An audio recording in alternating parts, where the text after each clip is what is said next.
ग्रामी बस पहाड़ी इलाके से गुजर रही। अचानक बिजली चमकी, बस के करीब आई और वापस चली गई। बस आगे बढ़ती रही। आध घंटे बाद बिजली दोबारा आई, बस के पिछले हिस्से की तरफ लपकी, लेकिन वापस चली गई।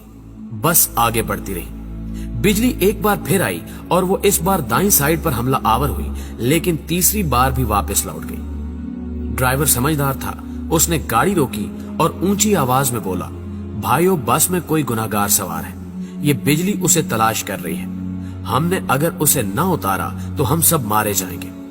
बस में सरासीमगी फैल गई और तमाम मुसाफिर एक दूसरे को शक की नजरों से देखने लगे।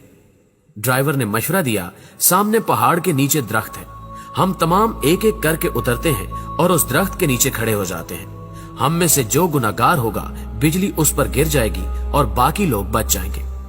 ये तजवीज काबिल अमल थी। तमाम मुसाफिरों ने इत्तेफाक किया। ड्राइवर सबसे पहले उतरा और दौड़कर दरख्त के नीचे खड़ा हो गया। बिजली आसमान पर चमकती रही, लेकिन वो ड्राइवर की तरफ नहीं आई। वो बस में वापस चला गया। दूसरा मुसाफिर उतरा और दरख्त के नीचे खड़ा हो गया। बिजली ने उसकी तरफ भी तवज्जो नहीं दी। तीसरा मुसाफिर भी साफ बच गया। यूं मुसाफिर आते रहे, दरख्त के नीचे खड़े होते रहे और वापस जाते रहे, यहां तक कि सिर्फ एक मुसाफिर बच गया। ये गंदा मजहूल सा मुसाफिर था। कंडक्टर ने उसे तरस खाकर बस में सवार कर लिया था। मुसाफिरों ने उसे बुरा भला कहना शुरू कर दिया। लोगों का कहना था कि हम तुम्हारी वजह से मौत के मुंह पर बैठे हैं, तुम फौरन बस से उतर जाओ। वो उससे उन गुनाहों की तफसील भी पूछ रहे थे जिनकी वजह से एक अजियतनाक मौत उसकी मुंतजिर थी। वो मुसाफिर उतरने के लिए तैयार नहीं था, लेकिन लोग उसे हर कीमत पर बस से उतारना चाहते थे। मुसाफिरों ने पहले उसे बुरा भला कहकर उतरने का हुक्म दिया, फिर उसे प्यार से समझाया और आखिर में घसीट कर उतारने लगे। वो कभी किसी सीट की पुष्ट पकड़ लेता था, कभी किसी राड के साथ लिपट जाता और कभी दरवाजे को जप्फा मार लेता, लेकिन लोग बाज ना आए। उन्होंने उसे जबरदस्ती घसीट कर उतार दिया। ड्राइवर ने बस चला दी। बस जो ही गुनाहगार से चंद मीटर आगे गई, धाड़ की आवाज आई, बिजली बस पर गिरी और तमाम मुसाफिर चंद लम्हों में जलकर भस्म हो गए। वो गुनहगार मुसाफिर 2 घंटों से मुसाफिरों की जान बचा रहा था। नाज़रीन ग्रामी, मुझे किसी साहब ने एक दिलचस्प वाकया सुनाया। वो तुर्की के रास्ते यूनान जाना चाहते थे। एजेंट उन्हें तुर्की ले गया। ये अजमेर शहर से दूसरे लोगों के साथ बर्फबारी का इंतजार करने लगे। सर्दियां यूरोप में दाखिले का बेहतरीन वक्त होता था। बर्फ की वजह से सिक्योरिटी एहलकार मोर्चों में दुबक जाते थे। बॉर्डर पर गश्त रुक जाता था और एजेंट लोगों को कश्तियों में सवार करते थे और उन्हें यूनान के किसी साहिल पर उतार देते थे। ये एजेंटों की आम प्रैक्टिस थी। उन साहब ने बताया कि हम तुर्की में एजेंट के डेरे पर पड़े थे। हमारे साथ गुजरांवाला का एक गंदा सा लड़का था। वो नहाता भी नहीं था और दांत भी साफ नहीं करता था। उससे खौफनाक बू आती थी। तमाम लोग उससे परहेज करते थे। हम लोग दिसंबर में कश्ती में सवार हुए। हम में से कोई शख्स उस लड़के को साथ नहीं ले जाना चाहता था। हमने उसे रोकने की कोशिश की, लेकिन वो रोना शुरू हो गया। एजेंट के पास वक्त कम था, चुनांचे उसने उसे ठुड्डा मारकर कश्ती में फेंक दिया। कश्ती जब यूनान की हदूद में दाखिल हुई तो कोस्ट गार्ड एक्टिव थे। यूनान को शायद हमारी कश्ती की मुखबरी हो गई थी। एजेंट ने मुख्तलिफ रास्तों से यूनान में दाखिल होने की कोशिश की, मगर हर रास्ते पर कोस्ट गार्ड थे। इस दौरान उस लड़के की तबीयत खराब हो गई। वो उल्टियां करने लगा। हमने एजेंट से एहतजाज शुरू कर दिया। एजेंट टेंशन में था, उसे गुस्सा आ गया। उसने 2 लड़कों की मदद ली और उसे उठाकर यख पानी में फेंक दिया। वो बेचारा डुबकियां खाने लगा। हम आगे निकल गए। हम अभी आध किलोमीटर आगे गए थे कि हम पर फायरिंग शुरू हो गई। एजेंट ने कश्ती मोड़ने की कोशिश की। कश्ती अपना तवाजुन बरकरार न रख सकी और वो पानी में उलट गई। हम सब पानी में डुबकियां खाने लगे। मैंने खुद को सर्दी, पानी और खौफ के हवाले कर दिया। मेरी आंख खुली तो मैं अस्पताल में था। मुझे अमले ने बताया कि कश्ती में सवार तमाम लोग मर चुके हैं, सिर्फ 2 लोग बचे हैं। मैंने दूसरे शख्स के बारे में पूछा। डॉक्टर ने मेरे बेड का पर्दा हटा दिया। दूसरे बेड पर वही लड़का लेटा था जिसे हमने अपने हाथों से समंदर में फेंका था।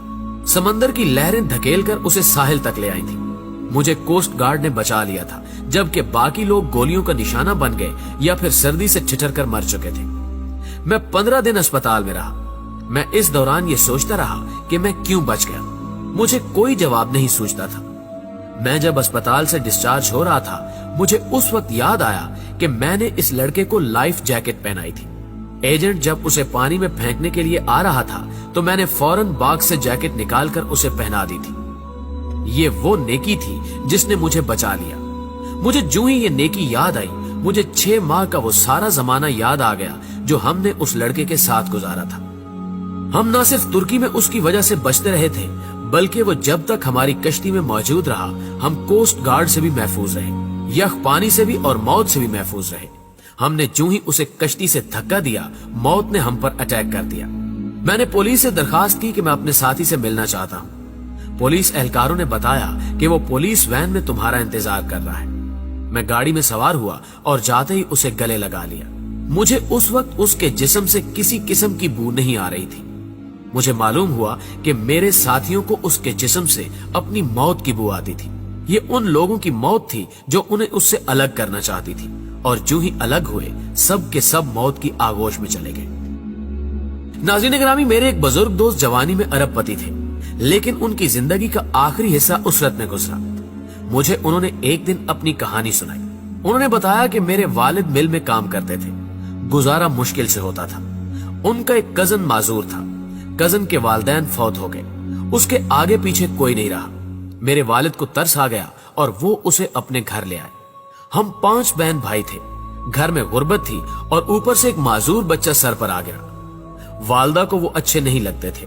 वो सारा दिन उन्हें कोसती रहती थी। हम भी वालदा की वजह से उनसे नफरत करते थे, लेकिन मेरे वालिद को उनसे मोहब्बत थी। वो उन्हें हाथ से खाना भी खिलाते थे और उनका बोल बराज भी साफ करते थे और उन्हें कपड़े भी पहनाते थे। अल्लाह का करना ये हुआ, हमारे हालात बदल गए। हमारे वालिद ने छोटी सी भट्टी लगाई। ये भट्टी कारखाना बनी और वो कारखाना कारखानों में तब्दील हो गया। हम अरबपति हो गए। 1980 की दहाई में हमारे वालिद फौत हो गए। वो चचा तरके में मुझे मिल गए। मैंने उन्हें चंद माह अपने घर रखा, लेकिन मैं जल्द ही तंग आ गया। मैंने उन्हें पागल खाने में दाखिल करा दिया और वो पागल खाने में रहकर इंतकाल कर गए। बस उनके इंतकाल की देर थी कि हमारा पूरा खानदान अर्श से फर्श पर आ गया। हमारी फैक्ट्रियां, हमारे घर और हमारी गाड़ियां, हर चीज नीलाम हो गई। हम रोटी के नवालों तक को तरसने लगे। हमें उस वक्त मालूम हुआ कि हमारे माजूर चचा हमारे रिज्क की जमानत थे। हम उनकी वजह से मोहल्लों में जिंदगी गुजार रहे थे।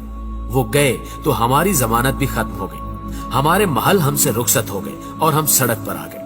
प्यारे दोस्तों, ये तीनों वाकयात आपके लिए हैं। हम नहीं जानते कि हम किन लोगों की वजह से जिंदा हैं, हम किन की वजह से कामयाब हैं और हम किन की बदौलत मोहल्लों में जिंदगी गुजार रहे हैं। हम ये भी नहीं जानते कि हम किसको बस से उतारेंगे, हम किसको कश्ती से बाहर फेंकेंगे और हम किसके खाने की प्लेट उठाएंगे, और वो शख्स हमारा रिज्क, हमारी कामयाबी और हमारी जिंदगी साथ ले जाएगा। हम हरगिज नहीं जानते। लिहाजा हम जब तक उस शख्स को पहचान नहीं लेते, हमें उस वक्त तक किसी को बस, कश्ती और घर से निकालने का रिस्क नहीं लेना चाहिए, क्योंकि हो सकता है हमारे पास जो कुछ हो वो सब कुछ उस शख्स का हो, और अगर वो चला गया तो सब कुछ चला जाए। हम न रहे, मट्टी का ढेर बन जाए।